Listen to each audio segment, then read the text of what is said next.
അപ്പൊ ഇന്ന് നമ്മൾ ഡിസ്കസ് ചെയ്യാൻ പോകുന്നത് ഇൻഡസ്ട്രിയൽ ഫാർമസിയിലെ യൂണിറ്റ് 3-ലുള്ള സിലബസിൽ പേരെടുത്ത് പറഞ്ഞിട്ടില്ലെങ്കിലും സ്ഥിരമായിട്ട് ക്വസ്റ്റ്യൻ ചോദിച്ച് കണ്ടിട്ടുള്ള ഒരു ഏരിയ ആണ് ബയോ ഇക്വാലൻസ് സ്റ്റഡീസ് എന്ന് പറയുന്നത്. ഓക്കെ, സോ എന്താണ് ബയോ ഇക്വാലൻസ് സ്റ്റഡീസ് എന്ന് പറയുന്നതിന് മുമ്പായിട്ട് എന്തുകൊണ്ടാണ് ബയോ ഇക്വാലൻസ് സ്റ്റഡീസിന്റെ ആവശ്യം എന്നുള്ളതാണ്. മാർക്കറ്റിൽ ഡിഫറെന്റ് ആയിട്ടുള്ള ഫാർമസ്യൂട്ടിക്കൽ പ്രൊഡക്ട്സ് ഉണ്ട് with same active pharmaceutical ingredient, same API ആയിട്ടുള്ള ഡിഫറെന്റ് ആയിട്ടുള്ള കമ്പനീസുകൾ മാനുഫാക്ചർ ചെയ്യുന്ന ഡിഫറെന്റ് ആയിട്ടുള്ള പ്രൊഡക്ട്സുകൾ ഉണ്ട്. അപ്പൊ ഈ ഒരു പ്രൊഡക്ട്സിനെല്ലാം അത് ഫാർമസ്യൂട്ടിക്കലി ഇക്വാലന്റ് ആണ്. ബോഡിയിൽ ഒരാൾ അഡ്മിനിസ്റ്റർ ചെയ്യുന്ന സമയത്ത് ഒരു കസ്റ്റമർ സ്ഥിരമായിട്ട് ഒരു ബ്രാൻഡ് ഓഫ് ഡ്രഗ് കഴിച്ചുകൊണ്ടിരിക്കുകയാണ്. അയാൾക്ക് പെട്ടെന്ന് ഡോക്ടർ വേറെ ബ്രാൻഡ് ഓഫ് സെയിം ഡ്രഗ് എഴുതുന്ന സമയത്ത് ആ ബ്രാൻഡഡ് ഡ്രഗിനും ഈ same rate and extent of absorption into the systemic circulation ഉണ്ട് എന്ന് ഉറപ്പുവരുത്തുക എന്നുള്ളത് അതിന്റെ മാനുഫാക്ചററുടെ റെസ്പോൺസിബിലിറ്റി ആണ്. അത് റെഗുലേറ്ററി റിക്വയർമെന്റിന്റെ ഒരു റിക്വയർമെന്റ് ആണ്, റെഗുലേറ്ററി പ്രോസസ്സിനുള്ള ഒരു റിക്വയർമെന്റ് കൂടിയാണ്. പുതുതായിട്ട് ഒരു ഡോസേജ് ഫോം വരുന്ന സമയത്ത് ഓൾറെഡി മാർക്കറ്റിൽ അവൈലബിൾ ആയിട്ടുള്ള സെയിം ഫാർമസ്യൂട്ടിക്കൽ ഇൻഗ്രീഡിയന്റ് ഉള്ള ഡ്രഗിന് ഇക്വാലന്റ് ആയിട്ടുള്ള രീതിയിൽ ബോഡിയിലോട്ട് അത് അബ്സോർബ് ചെയ്യുന്നുണ്ട്, അത് അതേ റേറ്റിൽ അബ്സോർബ് ചെയ്യുന്നുണ്ട്, അതേ എക്സ്റ്റെന്റിൽ ബോഡിയിലോട്ട് അബ്സോർബ് ചെയ്യുന്നുണ്ട് എന്നുള്ളത് ഉറപ്പുവരുത്തുക എന്നുള്ളതിന് വേണ്ടിയിട്ട് നടത്തുന്ന ഒരു സ്റ്റഡിയാണ് ബയോ ഇക്വാലൻസ് സ്റ്റഡീസ് എന്ന് പറയുന്നത്. Both bioequivalence as well as bioavailability studies are mainly focused on how they are releasing into the drug release, അല്ലെങ്കിൽ എങ്ങനെയാണ് ഒരു സിസ്റ്റമിക് സർക്കുലേഷനിലോട്ട് എത്തുന്ന സമയത്ത് ഡ്രഗ് ബോഡിയിലോട്ട് എത്ര വേഗത്തിലാണ് എത്ര എക്സ്റ്റെന്റിലാണ് റിലീസ് ചെയ്യപ്പെടുന്നത്. ഒരു ഡോസേജ് ഫോം നമുക്കറിയാം, സോളിഡ് ഡോസേജ് ഫോം ആണ് എന്നുണ്ടെങ്കിൽ it has to be disintegrated and this has to be dissolved. Okay, ഈ ഒരു പ്രോസസ്സ് നടന്നിട്ടാണ് സിസ്റ്റമിക് സർക്കുലേഷനിലോട്ട് അത് അബ്സോർബ് ചെയ്യുന്നത്. അപ്പൊ ആ ഒരു പ്രോസസ്സ് ഉറപ്പുവരുത്താൻ വേണ്ടിയിട്ട് നടത്തുന്ന ഒരു സ്റ്റഡിയാണ് ബയോ ഇക്വാലൻസ് സ്റ്റഡീസ് എന്ന് പറയുന്നത്. ഓക്കെ, ഇനി എന്തിനാണ് bioequivalence studies? Usually is performed to demonstrate that different formulations or regimen of the drug product are similar to each other in terms of their therapeutic benefits, which means efficacy, and therapeutic side effects, which means safety. Okay, appo ഒരു drug മാറിയിട്ട് അടുത്ത drug കഴിക്കുന്ന സമയത്ത് ഇതുവരെ കഴിച്ചുകൊണ്ടിരിക്കുന്ന ഡ്രഗിന്റെ efficacy ഉണ്ട് എന്നുള്ളതും അതിന്റെ safety ഉണ്ട് എന്നുള്ളതും ഉറപ്പുവരുത്താൻ വേണ്ടിയിട്ട് നമ്മൾ ചെയ്യുന്ന ഒരു സ്റ്റഡിയാണ്, അതിനെ ഡെമോൺസ്ട്രേറ്റ് ചെയ്യാൻ വേണ്ടിയിട്ട് നമ്മൾ യൂസ് ചെയ്യുന്ന ഒരു സ്റ്റഡിയാണ് ബയോ ഇക്വാലൻസ് സ്റ്റഡി എന്ന് പറയുന്നത്. സോ ഈ ഒരു സ്റ്റഡി തന്നെയാണ് ഒരു ഡ്രഗ് ഡെവലപ്മെന്റ് പ്രോസസ്സിൽ വൈറ്റൽ റോള് ഉള്ള ഒരു സംഗതിയും കൂടിയാണ്. കാരണം ഓൾറെഡി മാർക്കറ്റിൽ അവൈലബിൾ ആയിട്ടുള്ള ഒരു ഡ്രഗ്, ഒരു പ്രൊഡക്റ്റ്, അതിനോട് സിമിലർ ആയിട്ടുള്ള വേറൊരു പ്രൊഡക്റ്റ് വിത്ത് ഡിഫറെന്റ് എക്സിപ്പിയൻസ് വെച്ചിട്ടായിരിക്കും പുതിയൊരു മാനുഫാക്ചറർ ഡെവലപ്പ് ചെയ്യുന്നുണ്ടാവുക. ആ ഡെവലപ്പ് ചെയ്യുന്ന സമയത്ത് ആക്റ്റീവ് ഫാർമസ്യൂട്ടിക്കൽ ഇൻഗ്രീഡിയന്റിന്റെ rate and extent of absorption similar to the old drug, അല്ലെങ്കിൽ മാർക്കറ്റിലുള്ള ഡ്രഗിനോട് അതേ എഫിക്കസിയിൽ അതേ സേഫ്റ്റിയിൽ ബോഡിയിലോട്ട് കയറുന്നുണ്ട് എന്ന് ഉറപ്പുവരുത്തി കഴിഞ്ഞാൽ മാത്രമേ ആ റെഗുലേറ്ററി അഫയർ ഡിപ്പാർട്ട്മെന്റിൽ അതിന്റെ റെഗുലേറ്ററി റിക്വയർമെന്റ്സുകൾ പാസ്സായി കിട്ടുള്ളൂ, അത് മാർക്കറ്റ് ചെയ്യാനുള്ള പെർമിഷൻ നമുക്ക് കിട്ടുള്ളൂ. ഓക്കെ, സോ ഇത് മെയിൻ ആയിട്ട് സ്പോൺസേഴ്സ് ആണ് ഇത്, അല്ലെങ്കിൽ ആരാണോ ഇൻവെസ്റ്റിഗേറ്റേഴ്സ് അവരാണ് ഇത് പെർഫോം ചെയ്യുന്നത്. To demonstrate that formulation used in the phase 3 confirmatory clinical trial is sufficiently similar to the final commercial formulation to be marketed following the approval. അപ്പോൾ മാർക്കറ്റിലുള്ള അല്ലെങ്കിൽ മാർക്കറ്റ് ചെയ്യാൻ പോകുന്ന പ്രൊഡക്റ്റ് ഈ പറയുന്ന സിമിലർ ആയിട്ടുള്ള രീതിയിൽ അബ്സോർപ്ഷൻ നടത്തുന്നുണ്ട് എന്ന് ഉറപ്പുവരുത്താൻ വേണ്ടിയിട്ട് നമ്മൾ യൂസ് ചെയ്യുന്നതാണ്. നമുക്ക് എപ്പോഴും കൺഫ്യൂഷൻ ആവുന്ന രണ്ട് ടേംസുകളാണ് ബയോ ഇക്വാലൻസും ബയോ അവൈലബിലിറ്റിയും. ബയോ അവൈലബിലിറ്റി നമ്മൾ ബയോ ഫാർമസ്യൂട്ടിക്സിൽ ഓൾറെഡി ഡീറ്റെയിൽ ആയിട്ട് പഠിച്ചു കഴിഞ്ഞിട്ടുണ്ടാവും, ബയോ ഇക്വാലൻസും പഠിച്ചിട്ടുണ്ടെന്ന് വിചാരിക്കുന്നു. Bioavailability is the rate and extent of absorption of any drug from the site of absorption അല്ലെങ്കിൽ സൈറ്റ് ഓഫ് അഡ്മിനിസ്ട്രേഷൻ.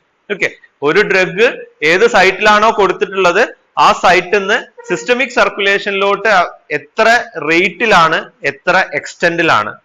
റേറ്റ് എന്ന് പറയുന്ന സമയത്ത് എത്ര സ്പീഡിലാണ് ഇത്ര പെർസെന്റേജ് ഡ്രഗ് ബോഡിയിലോട്ട് എത്തുന്നത് എന്നുള്ളതാണ് റേറ്റ് കൊണ്ട് ഉദ്ദേശിക്കുന്നത്. ഓക്കെ, എക്സ്റ്റെന്റ് എന്നുകൊണ്ട് ഉദ്ദേശിക്കുന്നത് എത്രത്തോളം എമൗണ്ട് ബോഡിയിലോട്ട് കയറിയിട്ടുണ്ട് എന്നുള്ളതാണ്. അപ്പൊ 500 mg കാൽപോൾ കൊടുത്തു കഴിഞ്ഞാൽ അതിൽ 475 mg ബോഡിയിലോട്ട് എത്തുക എന്നുള്ളതാണ് അതിന്റെ എക്സ്റ്റെന്റ് എന്ന് ഉദ്ദേശിക്കുന്നത്. നേരെ മറിച്ച് റേറ്റ് എന്ന് പറയുന്നത് വിത്തിൻ 1 അവർ 250 mg കയറിയിട്ടുണ്ട് എന്നുള്ള രീതിയിൽ നമ്മൾ പറയുമ്പോൾ അതിനാണ് റേറ്റ് ആൻഡ് എക്സ്റ്റെൻഡ് എന്നുകൊണ്ട് ഉദ്ദേശിക്കുന്നത്. ഓക്കെ. Now, bioequivalence എന്ന് പറയുന്ന സമയത്ത് it is the relative term which compare the drug product with respect to the specific characteristic or function or to be defined set of standard. Already മാർക്കറ്റിൽ available ആയിട്ടുള്ള ഒരു standard drug കൊടുക്കുന്ന സമയത്ത് നമുക്ക് കിട്ടുന്ന ബയോ അവൈലബിലിറ്റി അതിനോട് പുതിയ ഒരു സാധനത്തിനെ നമ്മൾ കമ്പയർ ചെയ്യുന്ന ഒരു ടേം ആണ് ബയോ ഇക്വാലൻസ് എന്ന് പറയുന്നത്. ഓക്കെ. ഇനി ഡിഫറെന്റ് ടൈപ്സ് ഓഫ് ബയോ ഇക്വാലൻസുകൾ ഉണ്ട്. അതിൽ ഫസ്റ്റ് വൺ ആണ് കെമിക്കൽ ഇക്വാലൻസ്. വേർഡ് തന്നെ ക്ലിയർ ആണ്. There are two kind of products. The two product also containing same chemical composition, both the active pharmaceutical ingredient as well as the excipients.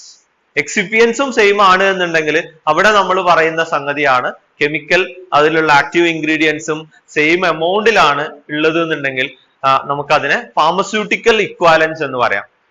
It will not assure അതിലുള്ള active pharmaceutical ingredient ലാബിൽ ചെയ്തിരിക്കുന്നത് 500 mg ആണ് എന്നുള്ളതൊക്കെയാ. പക്ഷെ ആ 500 mg കൊടുത്തു കഴിഞ്ഞ് കഴിഞ്ഞാൽ ബോഡിയിലോട്ട് എത്ര കയറുന്നു എന്നുള്ളത് അവിടെ പറയുന്നില്ല. അവിടെ ലാബിൽ ചെയ്യുന്ന മാത്രമേ ഉള്ളൂ it containing 500 mg of tablets. Okay. അങ്ങനെയാണെന്നുണ്ടെങ്കിൽ അതിനെ പറയുന്ന പേരാണ് two different kinds അല്ലെങ്കിൽ two different products are biochemically equivalent, both containing equal amount of labeled content of active pharmaceutical ingredients. Okay. Next one is pharmaceutical equivalence. This term implies that two or more products are identical in strength, quality, purity and content uniformity, disintegration and dissolution characteristics, but it may differ the different excipients. First case il avade excipient similar aanu, രണ്ടാമത്തെ കേസിൽ different എക്സിപ്പിയന്റ് use ചെയ്ത് കഴിഞ്ഞാൽ പോലും അത് pharmaceutically equivalent ആണ്. ഒരു drug കഴിക്കുമ്പോൾ നമുക്ക് എന്തൊക്കെയാണോ എഫക്ട് കിട്ടിയിട്ടുണ്ടായിരുന്നത് അതേ എഫക്ട് നമുക്ക് കിട്ടുന്നുണ്ട് എന്നുണ്ടെങ്കിൽ അപ്പൊ നമുക്ക് അതിനെ പറയാൻ പറ്റുന്ന പേരാണ് pharmaceutical equivalence എന്ന് പറയുന്നത്. Even though it containing different excipients, active pharmaceutical ingredient same ആണ്, പക്ഷെ നമ്മൾ ടാബ്ലറ്റ് ആണെന്നുണ്ടെങ്കിൽ നമ്മൾ യൂസ് ചെയ്തുകൊണ്ടിരുന്നിരുന്ന ഡിസൻറ്റഗ്രേറ്റിംഗ് ഏജന്റോ അല്ലെങ്കിൽ ബൾക്കിംഗ് ഏജന്റോ ഇതൊക്കെ ഡിഫറെന്റ് ആയിരിക്കാം, എങ്കിലും സെയിം സ്ട്രെങ്ത് കിട്ടുന്നുണ്ട്, ക്വാളിറ്റി കിട്ടുന്നുണ്ട്, പ്യൂരിറ്റി കിട്ടുന്നുണ്ട്, കണ്ടന്റ് യൂണിഫോമിറ്റി കിട്ടുന്നുണ്ട്, disintegration and dissolution values same ആയിട്ടാണ് കിട്ടുന്നതെന്നുണ്ടെങ്കിൽ so that two product can be called as pharmaceutical equivalence. Next one is bioequivalence. So if the rate and extent of absorption of drug from two products are similar, രണ്ട് different ആയിട്ടുള്ള പ്രൊഡക്റ്റുകളാണ് with the same active pharmaceutical ingredient with the different excipients, but they are giving same rate and extent of absorption into the systemic circulation. ബ്ലഡിലോട്ട് എത്തുന്ന റേറ്റും അതിന്റെ എക്സ്റ്റൻഷനും അല്ലെങ്കിൽ systemic സർക്കുലേഷനിലോട്ട് എത്തുന്ന അതിന്റെ relative extent ഒക്കെ സെയിം ആണ്. So in order to get this data we have to perform the plasma concentration profiling. Okay. ഒരു ബ്ലഡ് കഴിച്ച് അല്ലെങ്കിൽ ഒരു ഡ്രഗ് കഴിച്ചു കഴിഞ്ഞ് കഴിഞ്ഞാൽ ബ്ലഡ് സാമ്പിൾ എടുത്തിട്ട് ഓരോ അവറിലും എത്രത്തോളം ഡ്രഗ് പ്ലാസ്മ കോൺസെൻട്രേഷനിലോട്ട് എത്തിയിട്ടുണ്ട് എന്നുള്ള സ്റ്റഡി നടത്തുന്ന സംഗതിയാണ് ബയോ ഇക്വാലൻസ് എന്ന് പറയുന്നത്. അതാണ് നമ്മൾ ഇവിടെ ഡീറ്റെയിൽ ആയിട്ട് സ്റ്റഡി ചെയ്യാൻ പോകുന്നത്. Okay. Next one is therapeutic equivalence. ഇതൊക്കെ വാരി ആയിക്കോട്ടെ, ഈ റേറ്റ് ആൻഡ് എക്സ്റ്റെന്റ് ഒക്കെ ഡിഫറെന്റ് ആയാലും കുഴപ്പമില്ല, പക്ഷെ സെയിം എഫിക്കസി നമുക്ക് കിട്ടുന്നുണ്ട് എന്നുണ്ടെങ്കിൽ, തെറാപ്യൂട്ടിക് എഫക്ട് സെയിം ആയിട്ട് കിട്ടുന്നുണ്ട് എന്നുണ്ടെങ്കിൽ നമ്മൾ അതിനെ വിളിക്കുന്ന പേരാണ് തെറാപ്യൂട്ടിക് ഇക്വാലൻസ് എന്ന് പറയുന്നത്. രണ്ട് പ്രൊഡക്റ്റ് ആണ്, അതിൽ സെയിം ആക്റ്റീവ് ഫാർമസ്യൂട്ടിക്കൽ ഇൻഗ്രീഡിയന്റ് ആണ്, ഡിഫറെന്റ് എക്സിപ്പിയൻസ് ആണ്, different rate and extent of absorption ആണ്, but even though they are giving same therapeutic effect, same effect നമുക്ക് കിട്ടുന്നുണ്ട് എന്നുണ്ടെങ്കിൽ അപ്പോൾ നമ്മൾ ആ പ്രൊഡക്റ്റിനെ വിളിക്കുന്ന പേരാണ് തെറാപ്യൂട്ടിക് ഇക്വാലൻസ് എന്ന് പറയുന്നത്. ഇപ്പൊ രണ്ട് പ്രൊഡക്റ്റിനെ കമ്പയർ ചെയ്യാൻ യൂസ് ചെയ്യുന്ന ടേമുകളാണ് ഇക്വാലന്റ് എന്ന് പറയുന്നത്. രണ്ട് ഡിഫറെന്റ് ആയിട്ടുള്ള മാർക്കറ്റഡ് പ്രൊഡക്റ്റുകൾ ഏത് ക്രൈറ്റീരിയ വെച്ചിട്ടാണ് അത് ഇക്വാലന്റ് ആവുന്നത്, whether it is chemical equivalent or pharmaceutical equivalent, bio equivalent or therapeutic equivalent. Okay. Now coming to the bioequivalence studies, നമുക്ക് എക്സ്പെരിമെന്റൽ ആണ്, ക്ലിനിക്കൽ സ്റ്റഡി ആണ് ബയോഇക്വാലൻസ് സ്റ്റഡീസ് എന്ന് പറയുന്നത്. ഫേസ് 3 യൂഷ്വലി നടക്കുന്നുണ്ടാവുക. We will have to perform this clinical study in both male and female healthy volunteers. Healthy volunteersലാണ് ഈ ഒരു study നടക്കുന്നത്. And we have to divide the total volunteers into two groups. ആ രണ്ട് ഗ്രൂപ്പിനെയും നമ്മൾ separate, ഒന്നിനെ test ആയിട്ടും ഒന്നിനെ സാമ്പിൾ ആയിട്ടും അല്ലെങ്കിൽ റെഫറൻസ് ആയിട്ടും നമ്മൾ എടുക്കും. ടെസ്റ്റിനെയാണ് നമ്മൾ ന്യൂ ഫോർമുലേഷൻ വെച്ച് ടെസ്റ്റ് ചെയ്യുന്നത്. ആറിനെ റെഫറൻസിനെ സ്റ്റാൻഡേർഡ് ആയിട്ട് ഓൾറെഡി നമ്മൾ കമ്പയർ ചെയ്യാൻ ഉദ്ദേശിക്കുന്ന ഒരു പ്രൊഡക്റ്റ് ആണ് നമ്മൾ കൊടുക്കുക. And we will use both this individual വിത്ത് മാറി മാറിയിട്ടാണ് യൂസ് ചെയ്യുന്നത്. അതായത് ആദ്യം ടെസ്റ്റ് കൊടുത്തിട്ടുള്ള ആൾക്ക് വാഷ് ഔട്ട് പീരീഡ് എന്ന് പറഞ്ഞിട്ടുള്ള 5 ഹാഫ് ലൈഫ് കഴിഞ്ഞിട്ടുള്ള ഒരു സമയം കഴിഞ്ഞതിന് ശേഷം എന്ത് കൊടുക്കുന്നുണ്ട്? റെഫറൻസ് സാമ്പിൾ കൊടുക്കുന്നുണ്ട്. സെയിം ഇൻഡിവിജ്വൽസിൽ ബോത്ത് ടെസ്റ്റ് സാമ്പിൾ കൊടുക്കുന്നുണ്ട്, റെഫറൻസ് സാമ്പിൾ കൊടുക്കുന്നുണ്ട് with a gap of wash out period എന്ന് പറയും. ഈ വാഷ് ഔട്ട് പീരീഡ് എന്ന് പറയുന്നത് യൂഷ്വലി ഒരു ഡ്രഗ് കൊടുത്തു കഴിഞ്ഞിട്ട് 5 ഹാഫ് ലൈഫ് കഴിയാനുള്ള സമയമാണ്. ഹാഫ് ലൈഫ് എന്ന് പറയുന്ന ടേം നിങ്ങൾക്ക് അറിയുന്നുണ്ടാവും. ഒരു ഡ്രഗ് ബോഡിയിൽ കൊടുത്തു കഴിഞ്ഞു കഴിഞ്ഞാൽ അത് പ്ലാസ്മ കോൺസെൻട്രേഷൻ ഇനീഷ്യൽ കോൺസെൻട്രേഷന്റെ 50 ആവാനുള്ള സമയമാണ്. ഓക്കെ, അപ്പോ അങ്ങനെ 5 ഹാഫ് ലൈഫ് കഴിയണം. അപ്പോൾ ഉള്ള പ്ലാസ്മ കോൺസെൻട്രേഷൻ പകുതിയായി. അടുത്ത ഹാഫ് ലൈഫ് 50 ഉള്ളത് 25 ആവാനുള്ള സമയം, 25 ഉള്ളത് 12 ആവാനുള്ള സമയം, 12.5 ആവാനുള്ള സമയം, 12.5 ഉള്ളത് അഗൈൻ 6 സംതിങ് ഓക്കെ അതാവാനുള്ള സമയം. അതും കഴിഞ്ഞിട്ടുള്ള ഒരു ഹാഫ് ലൈഫും കൂടി കഴിയുമ്പോഴാണ് കംപ്ലീറ്റ് ആയിട്ട് ഡ്രഗ് ബോഡിയിൽ നിന്ന് എക്സ്ക്രീറ്റ് ചെയ്തിട്ടുണ്ട് അല്ലെങ്കിൽ എലിമിനേറ്റ് ചെയ്തിട്ടുണ്ട് എന്ന് ഉറപ്പുവരുത്താൻ പറ്റുള്ളൂ. അത് കഴിഞ്ഞിട്ടാണ് നമ്മൾ അടുത്ത ആദ്യം ആർക്കാണോ ടെസ്റ്റ് കൊടുത്തത് അവർക്ക് റെഫറൻസ് സാമ്പിൾ കൊടുക്കും. എന്നിട്ട് തിരിച്ചും ഈ പറയുന്ന സംഗതികൾ നോക്കും. ഓക്കെ, എന്നിട്ട് നമ്മൾ ഇതിൽ സ്റ്റഡി ചെയ്യുന്നത് ഇവിടെ എലിമിനേഷൻ, അതുപോലെ തന്നെ PK concentration time graph, elimination profile നമ്മൾ എടുക്കുകയാണ്. റീനൽ എലിമിനേഷന്റെ പ്രൊഫൈലും അതിന്റെ റേറ്റ് എടുക്കുന്നുണ്ട്. അതുപോലെ തന്നെ ഡിഫറെന്റ് ടൈംസിലുള്ള സംഗതികൾ എടുക്കുന്നുണ്ട്. അപ്പൊ ഇതിനു വേണ്ടിയിട്ട് നമ്മൾ യൂഷ്വലി യൂസ് ചെയ്യുന്ന ഒരു ഡിസൈനിന്റെ പേരാണ്, പെർട്ടിക്കുലർലി ഈ ഒരു ബയോ ഇക്വാലൻസ് സ്റ്റഡീസിന് വേണ്ടിയിട്ട് നമ്മൾ യൂസ് ചെയ്യുന്ന ഒരു ഡിസൈനിന്റെ പേരാണ് 2x2 ക്രോസ് ഓവർ സ്റ്റഡീസ് എന്ന് പറയാം. Okay, 2x2 cross over studies. എന്താണ് ഈ 2x2 ക്രോസ് ഓവർ സ്റ്റഡീസ് എന്നുള്ളതാണ്. അപ്പൊ ഇവിടെ നമ്മൾ രണ്ട് ഗ്രൂപ്പായിട്ട് തിരിച്ചിട്ടുണ്ട്. നമ്പർ ഓഫ് സബ്ജക്ട്സിനെ പകുതിയാക്കി എടുക്കും. ആദ്യത്തെ പകുതിയിൽ ആദ്യത്തെ ആൾക്ക് ആദ്യത്തെ ഗ്രൂപ്പിന് റെഫറൻസ് സാമ്പിൾ കൊടുക്കും, രണ്ടാമത്തെ ഗ്രൂപ്പിന് ടെസ്റ്റ് സാമ്പിൾ കൊടുക്കും. ദെൻ ഒരു വാഷ് ഔട്ട് പീരീഡ്, അതായത് 5 ഹാഫ് ലൈഫ് കഴിഞ്ഞിട്ടുള്ള ഒരു വാഷ് ഔട്ട് പീരീഡ് കഴിഞ്ഞ് കഴിഞ്ഞാൽ നേരെ തിരിച്ചു കൊടുക്കും. ആദ്യം റെഫറൻസ് സാമ്പിൾ കൊടുത്തിട്ടുള്ള ആൾക്കാർ ടെസ്റ്റ് സാമ്പിൾ കൊടുക്കും. Then reference sample test sample കൊടുത്തിട്ടുള്ള ഗ്രൂപ്പിന് റെഫറൻസ് സാമ്പിൾ കൊടുക്കും. എന്നിട്ട് നമുക്ക് രണ്ട് പ്രൊഫൈലുകൾ നമുക്ക് കിട്ടുകയാണ്. ഒരേ ഇൻഡിവിജ്വലില് രണ്ട് സെപ്പറേറ്റ് ഡ്രഗ്സുകൾ കൊടുത്ത സമയത്ത് നമുക്ക് ഒന്നുകിൽ plasma concentration versus time graph ഉണ്ട്, അല്ലെങ്കിൽ urine excretion data rate versus time graph ഉണ്ട്. രണ്ട് ഡാറ്റയും നമ്മളെ കയ്യിലുണ്ട്. ഈ രണ്ട് ഡാറ്റയും കൂടി നമ്മൾ ആ ഗ്രാഫിനെ നമ്മൾ കമ്പയർ ചെയ്യുന്ന സമയത്ത്, ഒരു ഗ്രാഫിന്റെ മുകളിൽ മറ്റേ ഗ്രാഫ് നമ്മൾ വരച്ചു നോക്കുന്ന സമയത്ത്, if it is showing same the rate and extent of absorption. Okay, നിങ്ങൾ പ്ലാസ്മ പ്രൊഫൈൽ ഗ്രാഫ് ബയോഫാർമസ്യൂട്ടിക്സിൽ ഡീറ്റെയിൽ ആയിട്ട് പഠിച്ചിട്ടുണ്ടാവും. എന്തൊക്കെയാണ് ഫാർമക്കോ കൈനറ്റിക് പാരാമീറ്റേഴ്സ് എന്നുള്ളതും ഫാർമക്കോ ഡൈനാമിക് പാരാമീറ്റേഴ്സ് എന്നുള്ളതും അതിൽ എന്താണ് സി മാക്സ് എന്നുള്ള കാര്യങ്ങളൊക്കെ നിങ്ങൾ പഠിച്ചിട്ടുണ്ടാവും. അപ്പോ അത് നമ്മൾ സി മാക്സും AUCയും ഒക്കെ നമുക്ക് മെഷർ ചെയ്യാനൊക്കെ അറിയാം. നിങ്ങളെ ഗ്രാഫ് വരച്ചിട്ട് അതിന്റെ വാല്യൂസ് ഒക്കെ നമ്മൾ ഡിറ്റർമൈൻ ചെയ്തിട്ടുണ്ട്.